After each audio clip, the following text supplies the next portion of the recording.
depois de cada uma das apresentações. Fiquem à vontade para escrever suas perguntas. Então, agora, o Thales já compartilhou a tela dele. Por favor. Então, o Thales tem aí agora aproximadamente 20 minutos para fazer a primeira apresentação. Deixa eu organizar aqui, pessoal, um segundinho. Posso começar, Fábio? Sim, por favor. Obrigado, pessoal, e todo mundo pela presença. Boa tarde a todos. Obrigado, Fábio, pelo convite. Vou falar para vocês hoje da minha pesquisa de mestrado, que eu desenvolvi na USP, como o Fábio falou, e o título da minha pesquisa é Visualização de Fluxo de Mobilidade com Bundling, sobre orientação do Fábio e co-orientação do Igor Amário. Bom, para contextualizar para vocês a minha pesquisa, vamos começar dizendo sobre as quantidades de dados de mobilidade que são gerados diariamente nas cidades, em grandes quantidades. Que esses dados, eles podem vir de diferentes fontes, como, por exemplo, GPS, celulares, câmeras, sensores. Temos capturação desses dados de transporte de várias formas, dos ônibus, etc. E esses dados, eles contêm informação sobre o comportamento de mobilidade de cidadãos na cidade, e analisar esses dados podem ajudar a tomada de decisão para melhorar o sistema de transporte e trazer realmente melhorias para a vida das pessoas. Então, imagine que a gente tenha as origens e destinos de milhões de cidadãos se movimentando durante o dia na cidade, numa região, e a gente tem, por exemplo, as latitudes e as longitudes, seja em qualquer formato, seja pontos XY, seja em coordenadas de latitude e longitude. E como é que a gente pode, então, visualizar padrões de mobilidade nessas grandes quantidades de dados? Como, por exemplo, a gente tem aqui a região metropolitana de São Paulo, a cidade de São Paulo está aqui no meio, para quem não é daqui, não conhece muito bem esse martelo. E a gente tem essa região metropolitana hoje dividida em 31 municípios, aqui em volta. E como é que a gente tem uma visualização de todas as movimentações de pessoas em um dia numa grande região como essa, né? Que hoje a gente tem cerca de 42 milhões de viagens nessa região.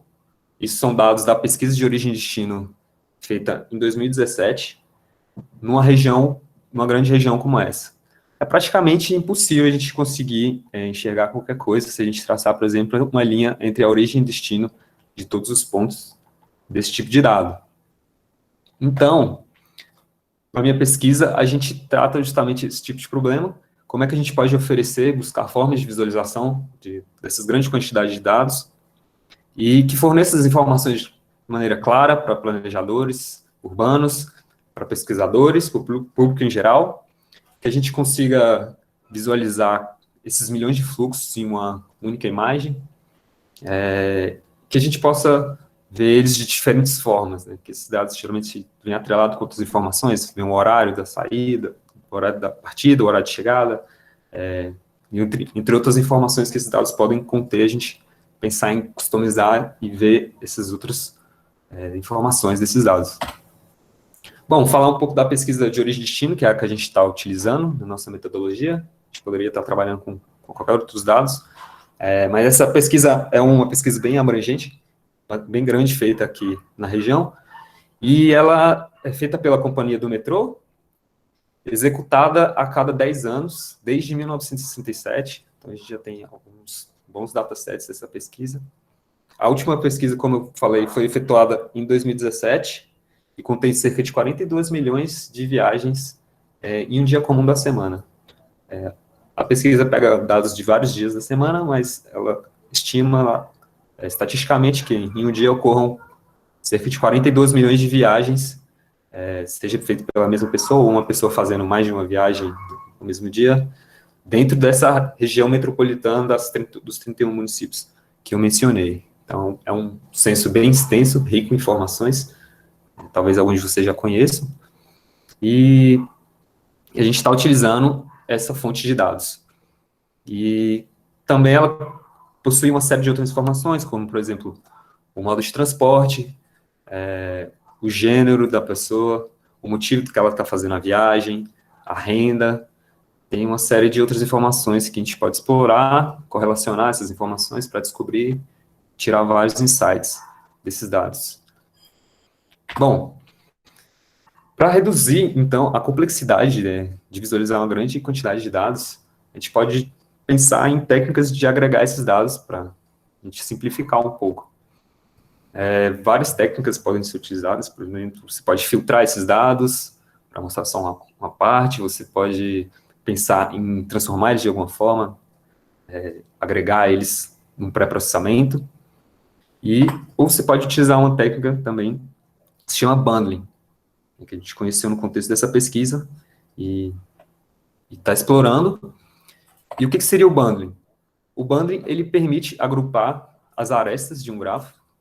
No caso, a gente utiliza as origens e destinos para montar um grafo, e a gente agrega essas arestas espacialmente próximas, e com esse algoritmo de bundling que a gente utiliza, a gente pode fazer essa agregação de diferentes níveis, de uma forma simplificada. Então, aqui à esquerda a gente tem como se fosse um estado original dos dados, e quanto mais à direita aqui, a gente tem níveis de agregação diferentes. A gente agrega aqui nessa imagem um pouquinho, depois a gente pode agregar mais.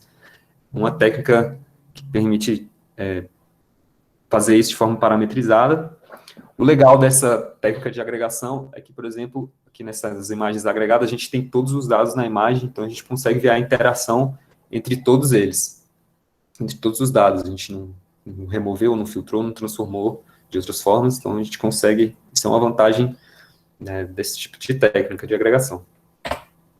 Bom, para isso a gente está utilizando um framework que foi desenvolvido pelo professor Alexandre Teleya, da Universidade de Groningen, na Holanda.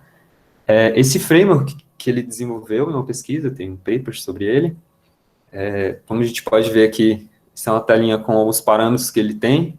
Do lado esquerdo aqui, só para exemplificar, não vou me alongar muito nesses parâmetros, a gente consegue parametrizar o algoritmo de bundle de agregação em si, por exemplo, o número de iterações, esse kernel size seria quanto a gente quer agregar os nossos dados ou não.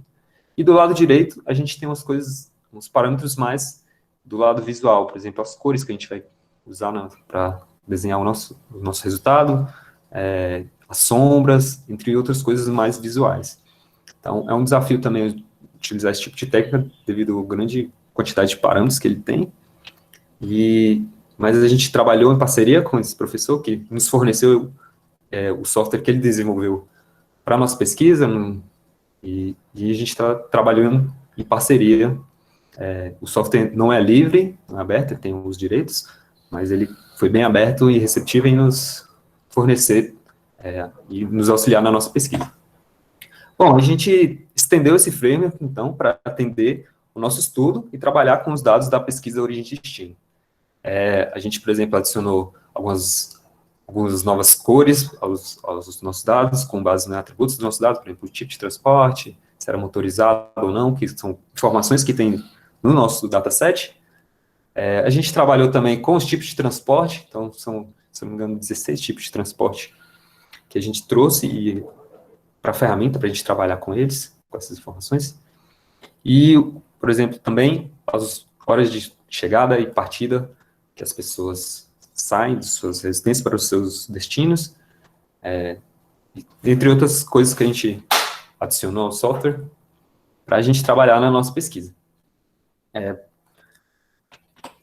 Bom, depois disso falado, de eu apresentar o framework, falar o que é o bundling, a gente parametrizou conforme alguns dados, informações que tinham na literatura, e conforme conversas também que a gente teve com o pesquisador Alex Selé, que nos auxiliou, a gente traz aqui aquele grafo, aquela imagem, que a gente não conseguia ver muita coisa, uma coisa mais simplificada, onde a gente consegue ver agora alguns certos padrões, agregações daqueles dados iniciais. Bom, o que a gente tem aqui, então, que o algoritmo faz, é trazer as arestas espacialmente próximas, o que significa que os maiores fluxos se agregam nesses espaços onde a gente vê as linhas mais espessas. E aqui eu estou trazendo os dados crus de toda a região metropolitana, sem nenhuma filtragem por hora, sem nenhum outro atributo. Então, a gente tem aqui os dados brutos, para a gente ter essa visão geral do onde a gente tem as maiores concentrações de fluxos de locomoção. O que a gente vê, o que a gente esperava, é ver uma concentração grande no município de São Paulo, que está aqui na região central, e ele mostrou algumas ramificações aqui para algumas regiões interessantes, como a Zona Leste aqui, a Zona Sul. Eu não sou muito conhecedor da geografia da região, mas a gente está trabalhando para visualizar esses padrões nessa região. A gente conseguiu trazer alguns insights interessantes. Bom, eu falei que esses dados têm muitos atributos, a gente começar a falar um pouco sobre eles. Um outro resultado que a gente tem aqui, para trazer para vocês, para mostrar para vocês, é como a gente pode trazer cores para visualização, para mostrar outras características relevantes dos dados. Nesse caso aqui, a gente traz uma informação para mostrar as áreas de maior densidade, que já é pré-computada no algoritmo, e utilizada essa informação para mostrar as cores, que no caso, por exemplo, o algoritmo traz as arestas mais densas, então a gente utiliza essa informação de regiões mais densas para pintar uma escala de cores, onde a gente mostra que as regiões vermelhas como as áreas de maior densidade, nessas arestas que foram agregadas. Se a gente pensou, então, como é que a gente valida de certa forma, a gente pensou em colocar a rede de transporte de trilhos sobre a nossa imagem. A gente sabe que analisando os dados, boa parte do transporte da região é feito por transporte público, né? As pessoas locomovem bastante por transporte público, e o trem é muito utilizado. A gente pensou, se a gente sobrepôs os trilhos sobre a nossa imagem, a gente viu que tem uma correspondência muito forte entre os caminhos gerados pelo algoritmo e essa infraestrutura de trilhos da cidade. A gente viu que foi um ponto muito positivo em pensar de que os nossos parâmetros, de certa forma, podem ter sido escolhidos, bem escolhidos, por conta dessa correlação, que a gente olhou os dados, e a gente ficou feliz em ver essa correlação. Bom, a gente pode também pensar em querer analisar áreas menores da cidade, por exemplo, dando um zoom na imagem. Na região de São Paulo, a gente tem essa área central, que é a região da Sé, do Brás, que são bastante movimentadas, tem bastante fluxos chegando e saindo de lá, e a gente pode ver várias ramificações desses fluxos por toda a cidade, né? Tendo aqui como alguns hubs principais, algumas saídas aqui para a Zona Leste, para a Zona Oeste, para a Zona Sul, que a gente pode pensar futuramente em trazer outros dados da infraestrutura da cidade, como as ruas, para melhor entender essas correlações e esses fluxos com a infraestrutura da cidade. Outra coisa interessante que a gente pode pensar, quando a gente está analisando o fluxo de mobilidade, é a direção desses fluxos, porque eles vão e voltam de alguma direção, ou não, vão e ficam. O framework, ele provê essa informação da direção, em forma de cores, que utiliza o ângulo da aresta entre a origem e o destino.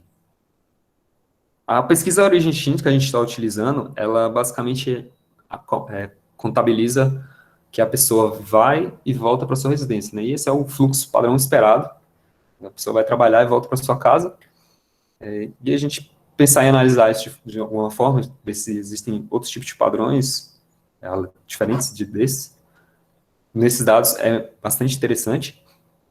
E no pós-processamento da visualização, o que a gente consegue fazer com esse framework, com esse tipo de técnica, é, por exemplo, separar as arestas conforme a sua direção. E trazendo os dados brutos de um dia inteiro de locomoção da cidade, essa imagem que eu estou mostrando para vocês mostra que as pessoas a gente tem fluxos separados indo e voltando. Basicamente, todas as ramificações que a gente traz, elas têm uma cor de ida e uma cor de volta, o que faz bastante sentido, já que, como eu acabei de falar, as pessoas vão e voltam para suas origens e destino. Mas a gente pensa em analisar isso provavelmente vai se comportar de forma diferente se você analisar apenas um período do dia, só, sei lá, do período da manhã até o período da tarde. Isso pode se mostrar de outros padrões diferentes de locomoção. Mas aqui, no caso, a gente trouxe todos esses resultados, os dados do dia completo, que demonstram, então, essa simetria entre os fluxos de ida e de vinda das pessoas durante o dia. Eu mostrei para vocês, quando eu mostrei a ferramenta, que a gente tinha pensado em trazer ali os tipos de transporte, e a gente utilizou isso como filtros dentro da nossa visualização. A gente explorou a filtragem dos dados junto ao bundling. Tem algumas formas diferentes de fazer isso, por exemplo, você filtra antes e faz o bundling, ou você coloca essa filtragem dos dados dentro do algoritmo de bundling, ou você executa o bundling e faz uma pós-filtragem dos dados, que foi essa que a gente utilizou para mostrar, por exemplo, a integração dos tipos de transporte de ônibus dos municípios de São Paulo e dos municípios vizinhos. Nessa imagem aqui, a gente tem, em amarelo, a movimentação de pessoas utilizando ônibus que são somente da cidade de São Paulo. Então, a gente pode ver aqui que tem várias pessoas que utilizam o transporte de São Paulo, também se concentrando na região central. E nessa próxima imagem, a gente tem fluxos de ônibus de pessoas, de passageiros, que pertencem a outros municípios. Então, a gente vê aqui que tem alguns municípios que têm um fluxo que saem de outros municípios. Eventualmente, esses são ônibus intermunicipais que passam por São Paulo, vêm até São Paulo. E foi interessante utilizar esses filtros para a gente ver, por exemplo, que uma boa integração entre esses tipos de sistema de transporte entre os fluxos de ônibus da cidade de São Paulo e dos municípios vizinhos. Então, a gente sobrepondo esses dois tipos de fluxo e colorindo de formas diferentes, a gente tem uma imagem que sugere esse tipo de integração entre esses diferentes sistemas de transporte. Então, trabalhar correlações entre os dados, entre os diferentes atributos, é uma coisa que é interessante de se fazer nesse tipo de visualização, com esse tipo de técnica. O que seria bastante difícil fazer com a imagem original, todo aquele grafo complexo, onde você adicionar qualquer tipo de cores lá, ou visualizar outro tipo de atributo, naquela imagem não seria muito útil. Bom, para trazer um pouco das conclusões, a gente está perto do tempo também, a gente viu bastante potencial dessa técnica para visualizar esses dados de mobilidade. A gente encontrou alguns desafios de validação e escolha de parâmetros, que a gente confiou e buscou muito na literatura. Alguns papers sobre bundling sugerem parâmetros diferentes, mas a gente optou, e testou alguns, para a gente extrair algumas informações que a gente achou relevante, como essas que eu acabei de mostrar para vocês, os nossos resultados preliminares da pesquisa.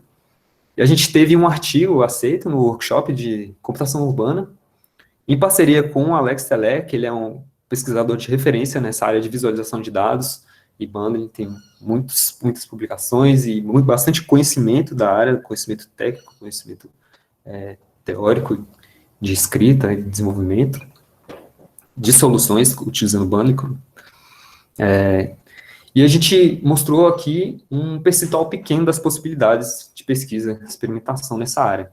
Ainda há muito que explorar, muita possibilidade, tanto do lado da técnica de bundling, quanto do lado de exploração dos dados ou outros tipos de dados. O meu mestrado vai ficar até aí, onde eu mostrei para vocês, mas tem muitas outras possibilidades que outros alunos poderiam continuar de várias maneiras.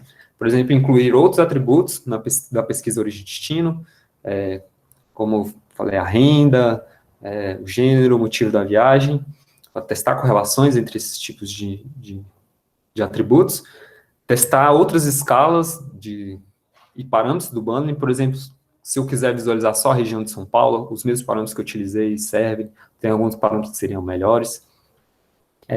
Como mudar esses parâmetros impactariam no desempenho computacional, porque a gente tem bastantes fluxos, alguns parâmetros alteram bastante o número de pontos na renderização da imagem, a renderização é pesada, então tem bastante espaço para desenvolver coisas ali também, e como esses parâmetros impactam nos resultados visuais, e eventualmente validar, né, esses diferentes resultados.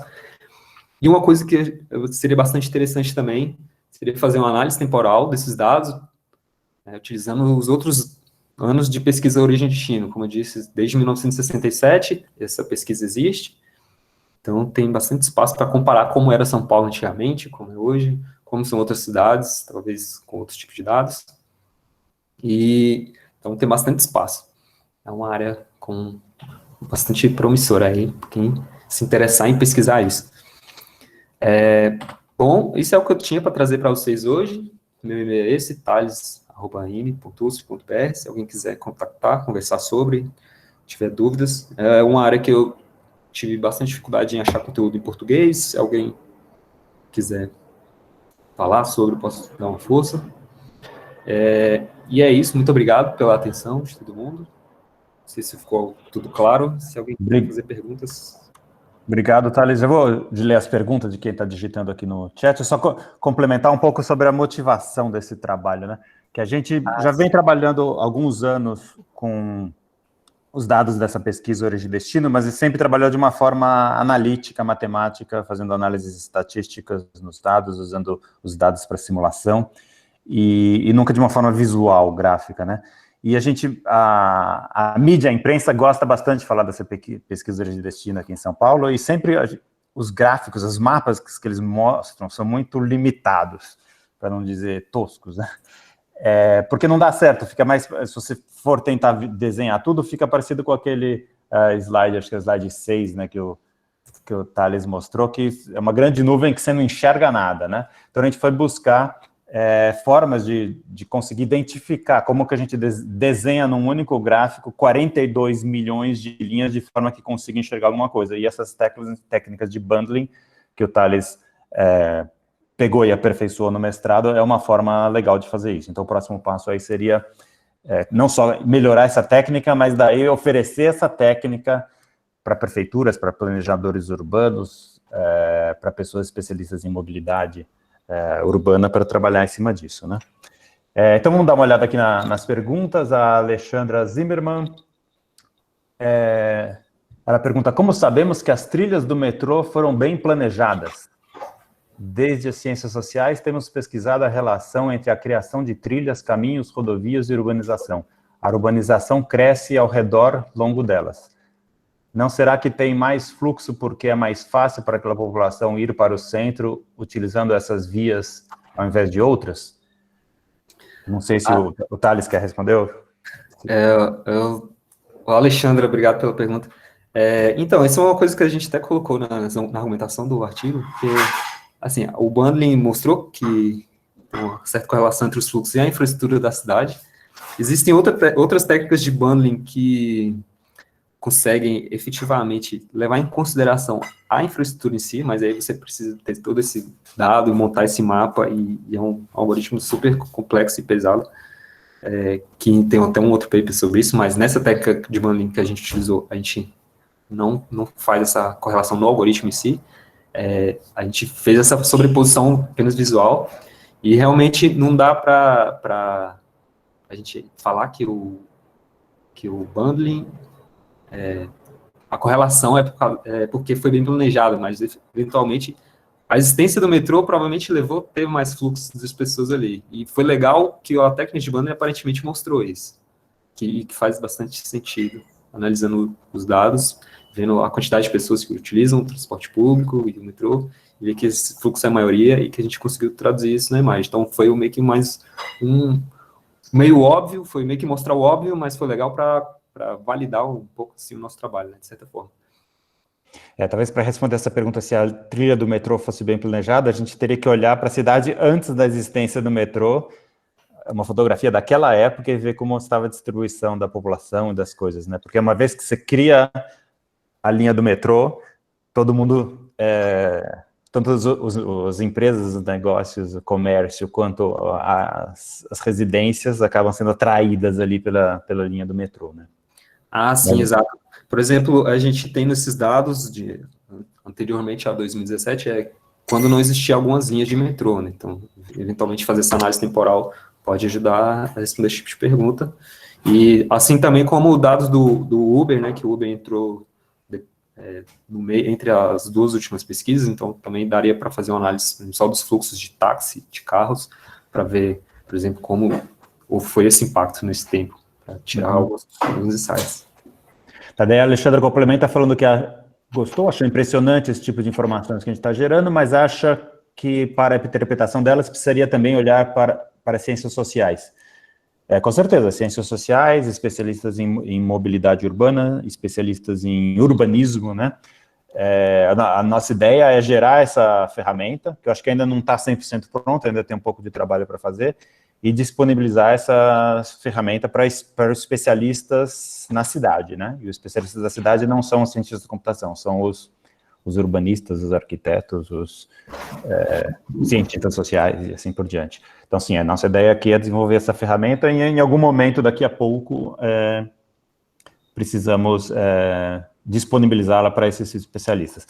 É uma pena que o Thales está terminando o mestrado agora, a gente precisa de outro aluno para ou fazer um doutorado ou fazer outro mestrado para levar essa tecnologia a um patamar ainda melhor e fazer essa relação com especialistas da área de mobilidade e urbanismo. Tá. Quer dizer, não é uma pena que o Thales está terminando, é bom que ele está terminando, é uma pena que ele não está continuando para o doutorado, mas quem sabe conseguiremos outro aluno para continuar esse trabalho. Hugo Ribeiro pergunta, quais tipos de parâmetro que você já estudou tem mais impacto sobre o desempenho computacional do seu algoritmo? Você não falou também do desempenho computacional, né? Quanto tempo demora para gerar esses gráficos? Oi, Hugo, obrigado pela pergunta. Bom, o parte do algoritmo do bundle em si, ele é relativamente rápido, são uns segundos. Agora, para renderizar as imagens e fazer qualquer outro tipo de mudança que fica um pouco mais lento, aí você tem um delay um pouco alto entre o tempo de resposta, não é iterativo. Entre, por exemplo, você mudar um parâmetro lá e executar de novo, ou ver essa mudança das cores na visualização, demora alguns segundos. Não é algo para uma pessoa mexer de maneira online, em tempo real, assim, porque demora uns... O Rafael está perguntando isso, Rafael de Aquino Gomes, alguma perspectiva em ter algo semelhante considerando dados dinâmicos? Dados dinâmicos, você fala em streaming online, está chegando os dados é isso? Acho que tem essa perspectiva. Ou tem outra coisa, por exemplo, você poderia, você tem dados de um ano, você consegue gerar um vídeo que vai mostrando como esses fluxos se alteram ao longo de um ano? Acho que tem esses dois tipos de dinamismo. Tá, deixa eu só responder a pergunta do Hugo sobre o parâmetro. O parâmetro que mais impacta é a resolução da imagem. Se você vai gerar uma resolução maior do que 512, já começa a ter um gargalo. Mas você pode gerar, teoricamente, se você tiver GPUs e memória suficiente para o tamanho da imagem que você quiser. Sobre os dados dinâmicos, existe uma área da pesquisa de bundling, que é justamente sobre o stream bundling, sobre você receber um grafo e, ao invés de recomputar todo o bundling, você fazer pequenas adições no bundling original. Essa é uma complexidade um pouco maior para esse tipo de algoritmo. Tem papers sobre isso também, mas para o nosso estudo de caso, a gente faz o bundle estático, que é justamente você pega aquela janela de dados e taca lá. Uma comparação legal que dá para fazer para você ver dados ao longo do dia, por exemplo, que seria mais simples e pode ser suficiente, é simplesmente filtrar os dados, assim como eu filtrei os dados dos tipos de transporte, você filtrar pelo horário, né? Então, aquela aresta seria transparente naqueles dados, então você só ia ver uma porção dos seus dados, você teria essa ideia do dinamismo para você ter esse tipo de visualização. Agora, o bundling stream mesmo, você vai alterando os dados à medida que eles vão chegando, é um pouco mais complexo, mas tem também essa possibilidade. Tá. E você quer falar desses, não sei, você falou dos dados dinâmicos, se você quer mostrar a variação dos fluxos ao longo do tempo, você consegue gerar uma animação disso? Ah, sim, é só, basicamente, dá para gerar essa animação, sim, a partir do momento que você sistematiza isso para ele rodar automático, ou gerar as imagens para você gerar um vídeo depois. Mas na ferramenta, diretamente na ferramenta, acho que seria um pouco mais complicado. Ok. O Sinésio Pires Ferreira pergunta, essa metodologia permite comparar bases de dados diferentes? Por exemplo, dados de fluxo do censo e comparados com a origem de destino? O que a gente faz hoje, basicamente, se você vê que tem alguma diferença da sua base de dados, você teria que tratar isso previamente antes de colocar como input da ferramenta. Por exemplo, uma comparação entre as pesquisas de 2017 e 2007, a cidade teve uma diferença da divisão de regiões. Então, se você quer fazer uma comparação entre os diferentes fluxos nessa região, você teria que pegar os dados de 2007 e meio que alinhar com a divisão, aquela região correspondia a qual região em 2007. E aí você conseguiria fazer essa comparação. Mas a ferramenta é agnóstica, o que você colocar lá de origem e destino, ela vai executar essa comparação que você teria que pensar previamente para colocar lá para ver se faz sentido o que você está comparando. Tá, o Luciano Marim está perguntando se for apenas o transporte via metrô que foi considerado. Oi? Apenas o transporte via metrô foi considerado? Não, naquela imagem que teve a correspondência, a gente tem a visualização de todos os fluxos, mas quando a gente fiz uns testes colocando só os dados do metrô, ele fica, na verdade, bem parecido. Os dados do metrô ele tem um peso muito forte, então ele puxa o shape assim, da visualização, fica muito similar. Mas você consegue fazer as diferentes imagens para qualquer modalidade de transporte, né? Sim. Isso hoje é feito para você colocar só os dados do metrô, você tem que fazer previamente, então você tem que fazer um slice de seus dados, um recorte, e passar só os dados do metrô, porque na ferramenta a filtragem que a gente utiliza lá é visual.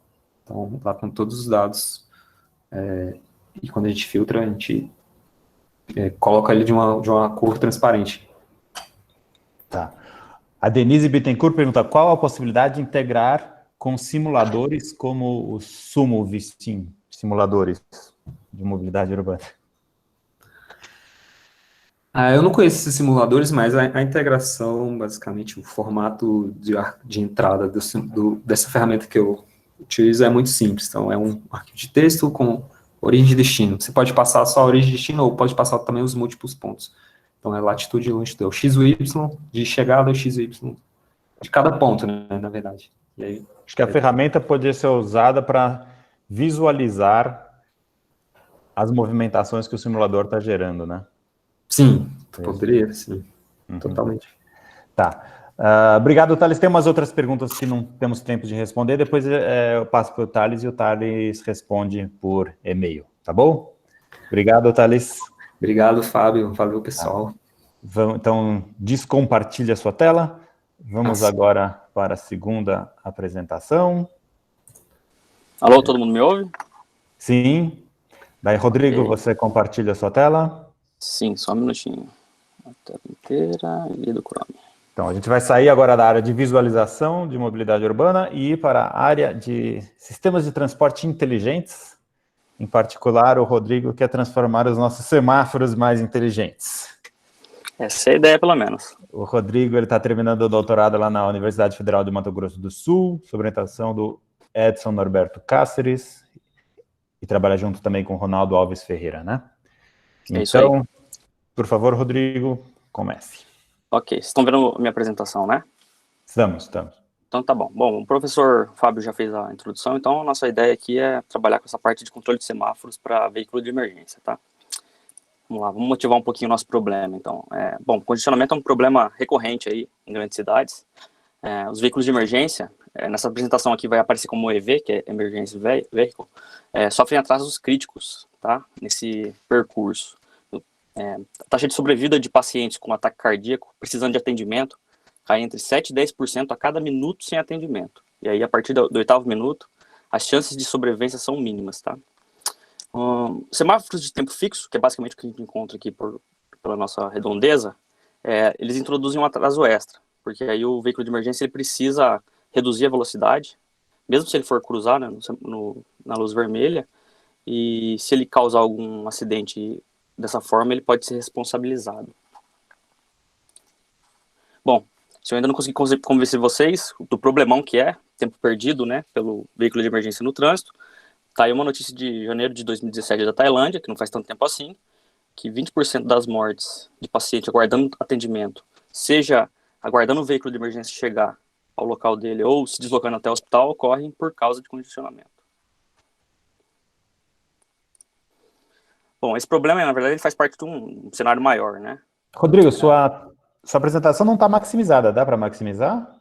Eu acho que é o máximo que eu consigo aqui. Tá bom. Pode ser assim? Pode. Obrigado. Então tá. Então, isso aqui faz parte de um cenário maior, né? Na verdade, o problema maior é tornar o trânsito mais fluido e melhorar também a parte de transporte público, né? Só que isso é um problema difícil de resolver. Se fosse fácil, já teriam resolvido.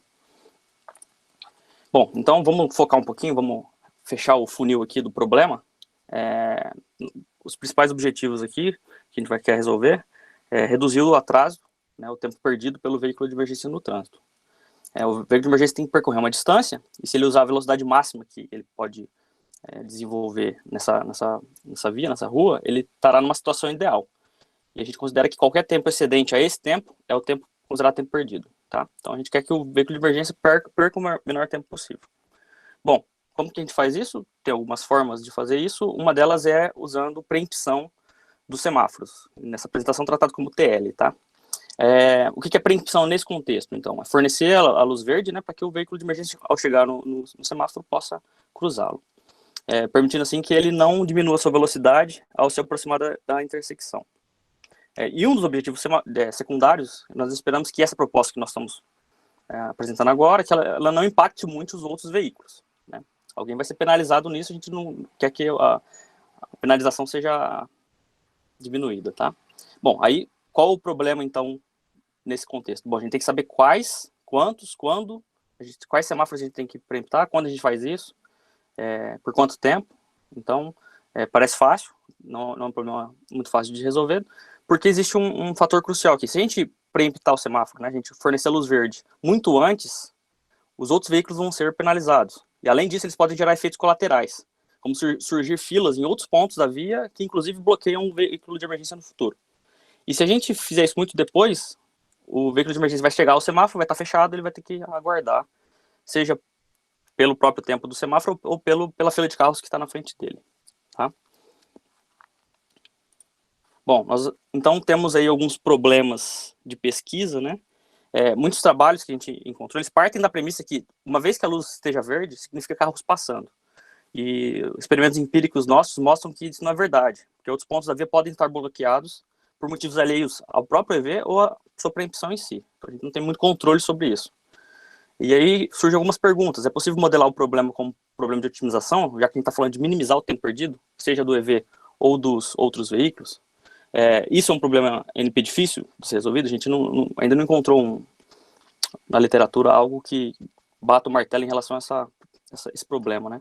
Nós podemos usar alguma abordagem probabilística, então tem essas perguntas que devem ser respondidas aí. Os trabalhos relacionados, eles variam bastante como eles abordam esse tipo de problema. Seja na detecção do veículo de emergência, na intersecção, seja no foco da solução, o tipo de cenário, o tipo de simulação, métricas usadas na avaliação, tecnologia envolvida, assim por diante. Bom, eles têm vantagens e desvantagens, como qualquer trabalho, nós vamos elencar algumas considerações em relação a esses trabalhos aqui. O primeiro argumento muitos trabalhos utilizam sensores de proximidade como método de detecção. Por exemplo, RFID, radiofrequência, ultrassom ou sirene, infravermelho, entre outros aí. Alguns problemas em relação a isso aí. Em alto congestionamento, esses sensores podem não ser ativados, porque aí o veículo de emergência está muito longe do sensor e ele não consegue ativar o sensor. O sensor ele pode disparar em perpendiculares alheias, né, à rota do veículo de emergência, se ele estiver muito próximo, então isso pode acontecer, isso tem que ser tratado. Alguns sensores não são bons são sensíveis, na verdade, a clima ou ambiente, por exemplo, infravermelho, ele pode sofrer algum ruído em relação à neblina, por exemplo, não consegue trabalhar direito, ou parte de ultrassom em lugares muito barulhentos, assim por diante. Alguns trabalhos, eles focam na intersecção, eles modelam... Opa, desculpa, isso aqui é outro... Aqui ainda. Eles modelam, então, uma ou poucas intersecções, eles conseguem generalizar esse tipo de problema. As métricas que esse tipo de trabalho usa, ele normalmente usa tipo, vazão, né? Então, veículos por segundo que passam pelo semáforo, a gente acaba não sabendo se o veículo de emergência está tendo seu tempo perdido diminuído. E outros utilizam cenários não realísticos, por exemplo, essa grid simples que está na imagem aqui, que ela não consegue capturar a característica caótica do trânsito. Outros trabalhos utilizam métricas que julgamos que não sejam apropriadas, por exemplo, veículos com rotas diferentes, com distâncias e velocidades máximas diferentes, e aí o pessoal calcula a média e apresenta isso, a gente não acha isso interessante, porque tem um tempo intrínseco para você percorrer uma certa distância. E se os veículos de emergência tiverem rotas de comprimento diferente, isso dificulta a comparação.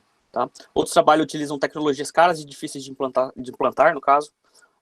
Estado da arte, eles utilizam tecnologias bem avançadas como VNets, redes veiculares, V2I, RSU, VTL, e elas não estão disponíveis em todos os lugares. E aí, muitos trabalhos também a gente não encontrou propriedades de segurança sobre a rota do EV. Bom, como que Smart City se entra nesse contexto? Eu preciso coletar dados para que eu possa abrir o semáforo no tempo certo. Então eu preciso, de alguma forma, posteriormente eu vou mostrar, eu vou precisar de dados como, por exemplo, posição do veículo de emergência, velocidade, ação dele. Eu preciso forma de obter dados das fases dos semáforos. Eu preciso, de alguma maneira, enviar comando para que o semáforo mude a sua fase. Então, a minha solução também prevê que eu consiga, de alguma forma, ver a ocupância e velocidade média do trânsito em si. Isso impacta no meu algoritmo. Então, Smart City se encaixa como uma luva aqui, porque eu vou ter um ponto único para mim coletar as informações, e na verdade o trabalho sujo todo, quem vai fazer é o próprio middleware do Smart City. No caso, ele que vai se preocupar em comunicar com os gateways das imagens aqui.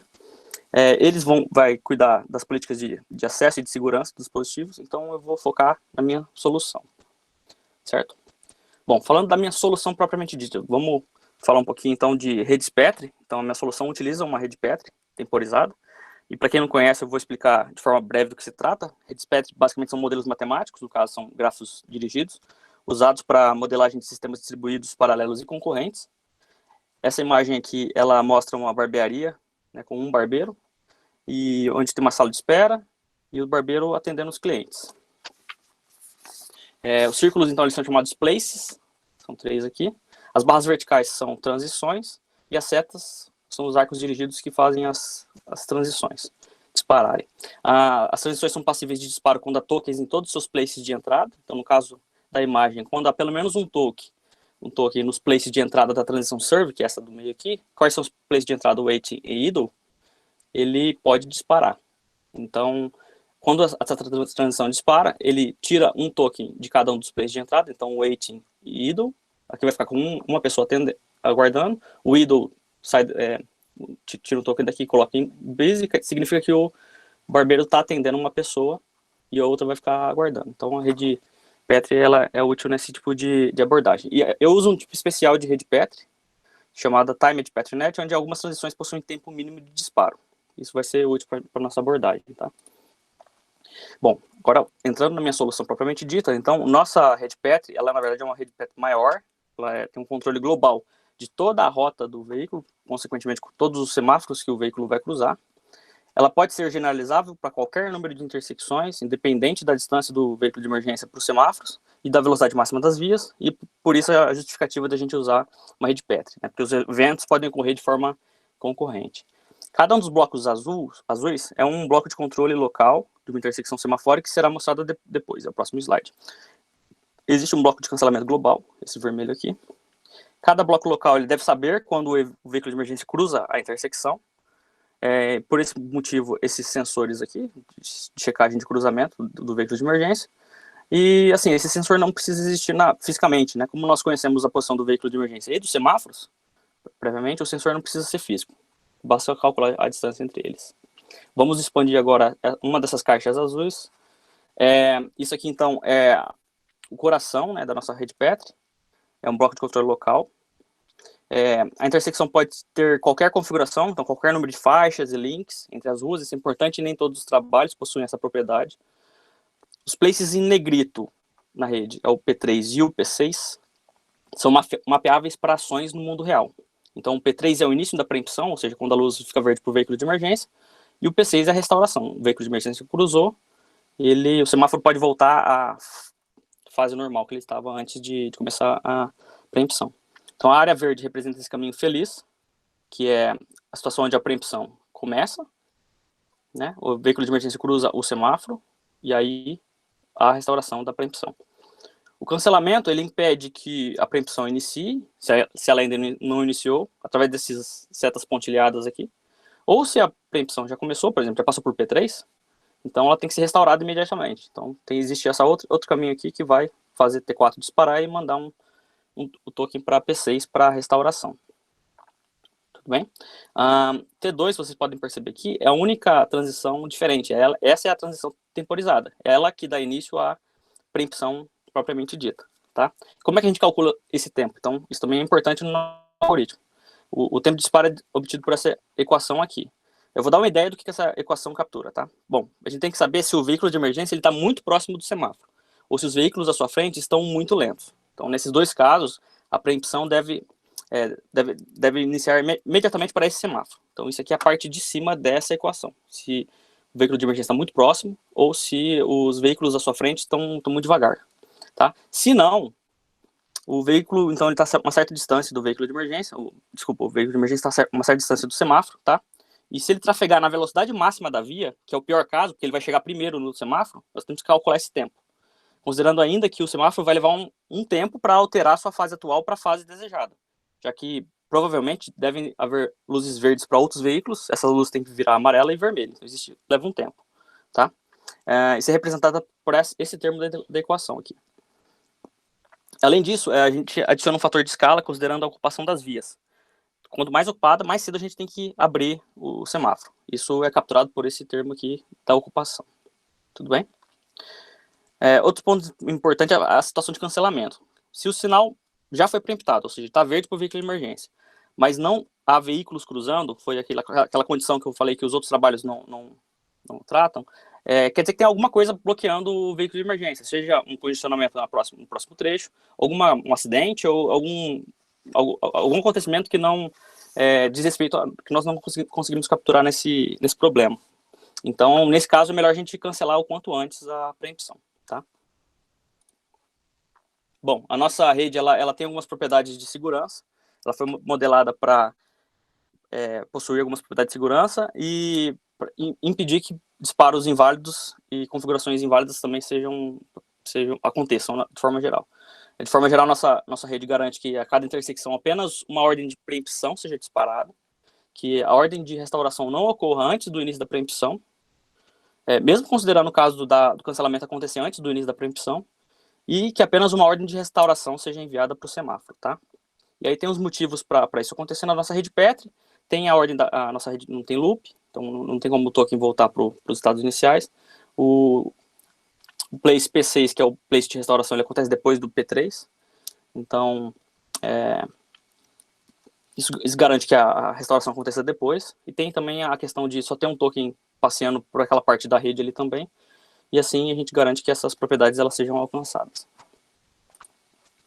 Bom, como nós avaliamos nossa performance aqui dessa proposta? Então, nós utilizamos o simulador Sumo, acho que a Denise até comentou dele, é um simulador de tráfego microscópico, desenvolvido pelo Centro Aeroespacial Alemão. Nós escolhemos 2 regiões de cidades conhecidas por seu alto congestionamento, no caso São Paulo, na imagem da esquerda, e Nova York, nessa parte da direita, aqui em cima é Manhattan, que é a parte do Brooklyn.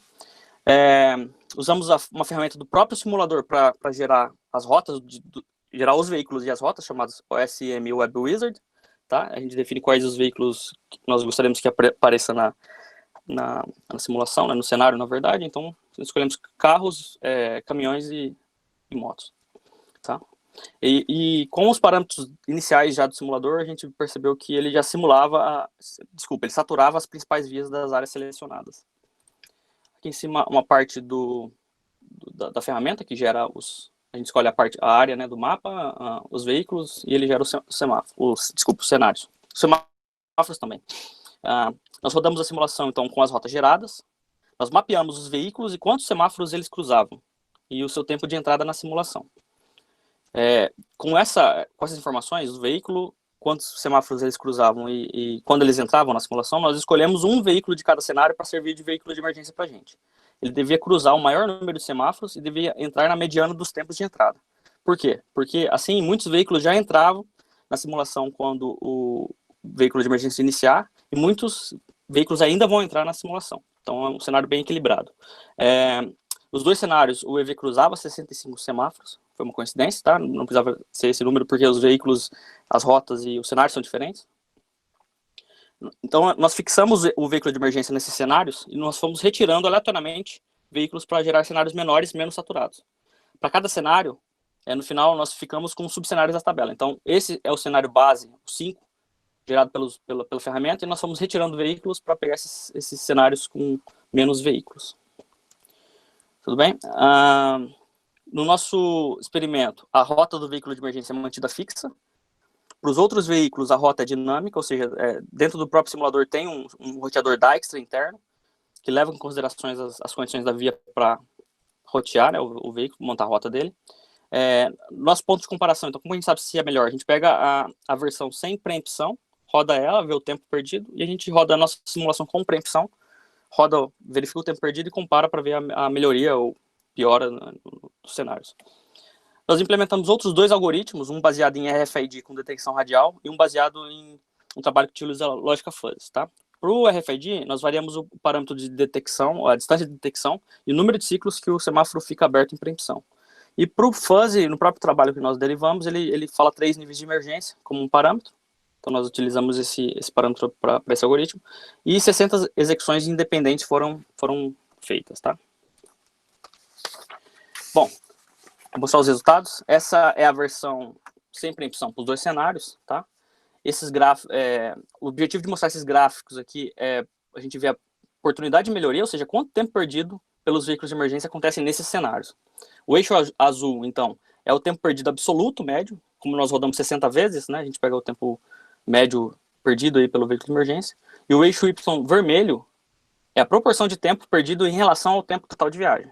Então, quanto tempo, né, do tempo total de viagem, quanto que é tempo perdido. E o eixo Y é o número de veículos na simulação.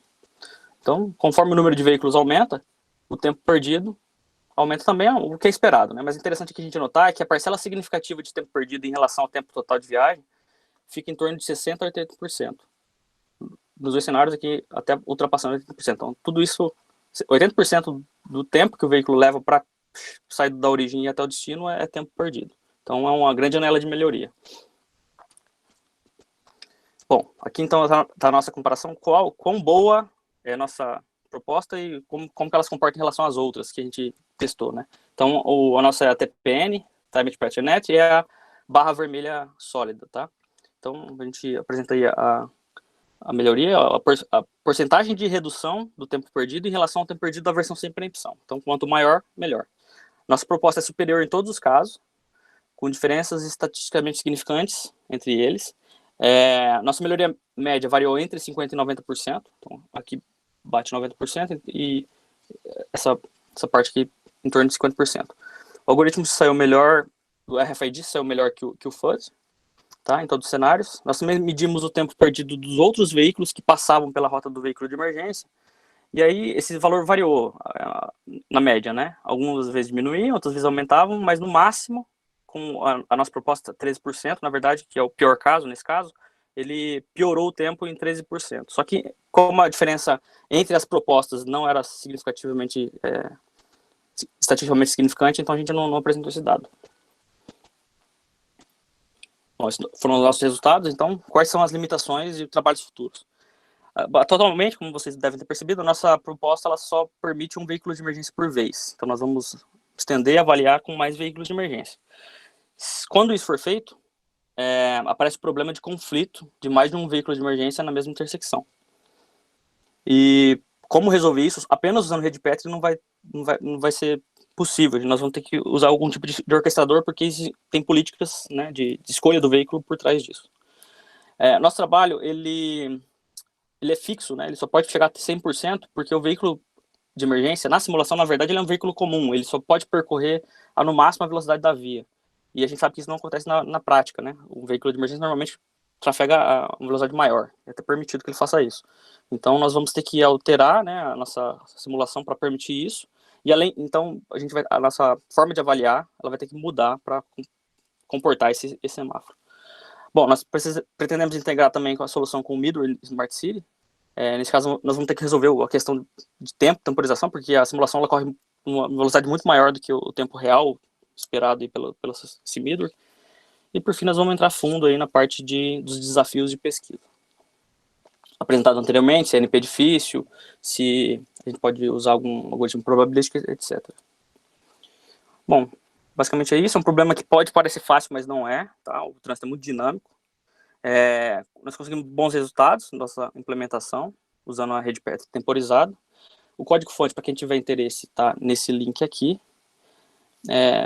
Como vai abrir para perguntas agora, eu vou colar para vocês o link de 2 vídeos comparativos, usando os mesmos parâmetros, mas com um cenário, um com poucos carros, né, o primeiro, o SP1, e o outro com um condicionamento grande, tá? Deixa eu fazer isso. Vou colar aqui no chat para vocês. Quem que tiver curiosidade. Eu sugiro aumentar a resolução do vídeo para ver melhor. E aí vocês vão perceber que várias situações são difíceis de evitar, se você não estiver vendo a simulação. E aí, pode, por exemplo, quando um veículo de emergência está numa via de baixa prioridade, e ele tem que esperar os outros veículos passarem. Tudo bem, na prática, isso também, os outros veículos eles têm que ter ciência que o veículo de emergência está cruzando, mas a simulação, o carrinho se comporta dessa forma, né? Ele espera os outros veículos passarem. Então, isso é um problema que o nosso problema não consegue capturar. Isso é interessante porque o estado da arte, usando redes veiculares, aí sim um carro consegue conversar com o outro e essa situação poderia ser evitada, tá? Bom, no mais, era isso que eu tinha para mostrar. O e-mail está aqui na tela também. Quem quiser entrar em contato, agradeço a oportunidade, estou aberto a perguntas. Então, a versão atual que você tem não permite que tenha duas ambulâncias ao mesmo tempo, por exemplo. Exatamente. Mesmo que elas não se cruzem, por enquanto você ainda não trata esse caso, né? A gente pode rodar esse trabalho, mas assim, se houver alguma política de conflito entre dois veículos de emergência no mesmo intersecção, o que vai acontecer é que o último, né, ele vai ser sobreposto, né? A gente não trata esse caso. Tá. Você conhece alguma cidade do mundo onde tem um esquema desses de os faróis abrirem para ambulâncias? Já implementado? Tem muitas propostas no Oriente Médio e na Índia. Assim, se você encontrar buscando na literatura, eles têm algumas cidades de modelo. Eu não sei se é bem modelo, é uma cidade... Mas assim, não amplamente implementado, né? Em produção, vamos dizer assim. Legal. O Nelson Posse-Lago está... Opa! Não, entrou... Não. O Nelson Posse-Lago está perguntando, o algoritmo tem diversos parâmetros, como você ajustou esses parâmetros? Eles foram ajustados empiricamente. Então, por exemplo, vamos falar primeiro no algoritmo, o meu, TPN, né? Tem a questão, por exemplo, se o veículo de emergência está muito próximo do semáforo. Nesse caso, a gente colocou um valor fixo, 25 metros, por exemplo, do semáforo. Isso foi feito empiricamente. Então, assim, eu não tenho uma razão ou motivo de ser para ser não usar outros parâmetros, outros CMARs. Inclusive, por exemplo, é uma pergunta interessante, porque na parte de cancelamento também existem alguns parâmetros que estão embutidos, que são implícitos, que eles podem ser alterados. Por exemplo, uma vez eu constatei o cancelamento. Quanto tempo eu tenho depois que tentar de novo para fazer a preempção? Isso são coisas que a gente estipulou. Por exemplo, eu coloquei 150 segundos. Achei por causa do número de ciclos que, em geral, a média, os semáforos usam. Mas é empiricamente que é determinado esses valores. Tá bom. Obrigado. Então, vamos encerrar por hoje. Professor Se alguém tiver Fábio, alguma dúvida, pode mandar para o Rodrigo. Diga, Rodrigo. Deixa eu só mandar um abraço. Meu pai e minha mãe estão assistindo a ótimo. apresentação aí. Eles são leigos. Tomara que ele tenha entendido alguma coisa. Agradecer minha esposa Juliana também, que participou aí comigo varando a noite para ver os carrinhos parando e descobrindo por que eles estão parando aqui na simulação. Obrigado, tá bom. aí, pessoal. Obrigado. Então, quem tiver algum interesse de fazer mais alguma pergunta, pode mandar para os palestrantes. O projeto Intercity tem interesse em receber novos alunos de mestrado e doutorado e pós-doutorado nas várias universidades aí que fazem parte do consórcio. Vocês podem entrar no site e ver quais são as universidades.